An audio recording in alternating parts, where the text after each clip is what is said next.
Pada zaman dahulu, di sebuah kerajaan bernama Daha, hiduplah seorang raja bijaksana bernama Raja Kertamarta. Raja ini memiliki dua orang putri yang sangat cantik, yaitu Dewi Galuh dan Candrakirana. Candrakirana adalah putri bungsu yang dikenal berhati lembut dan penuh kasih. Ia juga dijodohkan dengan seorang pangeran tampan dan baik hati dari kerajaan Kahuripan bernama Raden Inu Kertapati. Namun, kecantikan dan kebaikan hati Candrakirana menimbulkan iri di hati saudara tirinya, Dewi Galuh. Ia merasa tersisih dan tidak terima bahwa adiknya akan menjadi permaisuri. Karena perasaan iri dan dengki yang menguasai hatinya, Dewi Galuh melakukan hal yang kejam. Ia bekerja sama dengan seorang nenek sihir untuk menyingkirkan Candrakirana. Dengan sihir jahat itu, Candrakirana dikutuk menjadi seekor keong berwarna emas. Setelah dikutuk, Candrakirana dalam wujud keong emas dibuang ke laut. Ia terombang-ambing di antara ombak, jauh dari istana dan jauh dari kehidupan yang pernah ia kenal. Di tempat lain, Raden Inu Kertapati merasa kehilangan.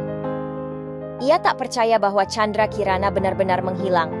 Maka ia pun memulai perjalanan panjang menyusuri desa, hutan, dan pantai untuk menemukan tunangannya.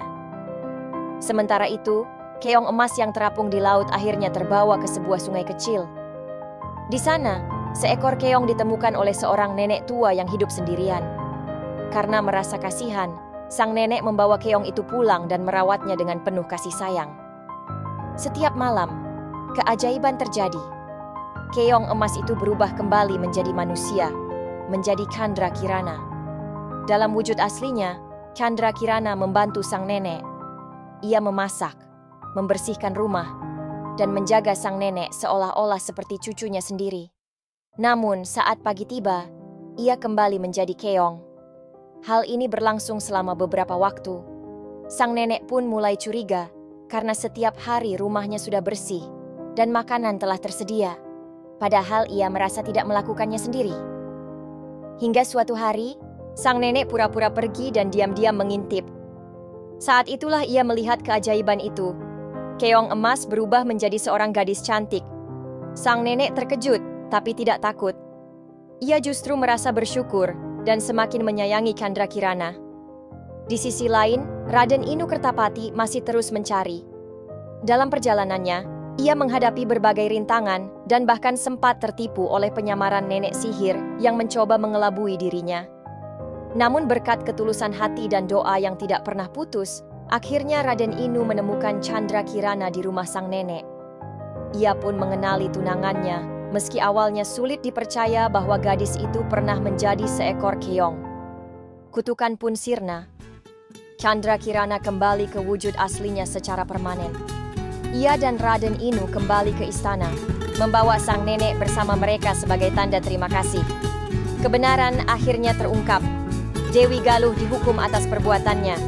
Candrakirana dinobatkan menjadi permaisuri, dan kerajaan kembali damai di bawah kepemimpinan yang adil dan penuh kasih. Cerita Keong Mas bukan sekadar kisah dongeng. Di balik ceritanya tersimpan pesan moral yang dalam.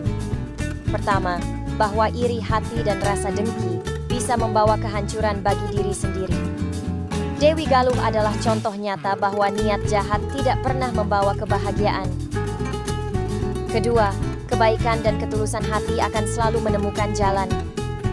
Candrakirana yang tetap sabar dan bersikap baik meski dalam penderitaan, akhirnya mendapatkan kembali hidupnya dan cintanya. Ketiga, pentingnya menghargai orang yang membantu kita di saat sulit. Candrakirana tidak melupakan jasa sang nenek dan membalasnya dengan kasih.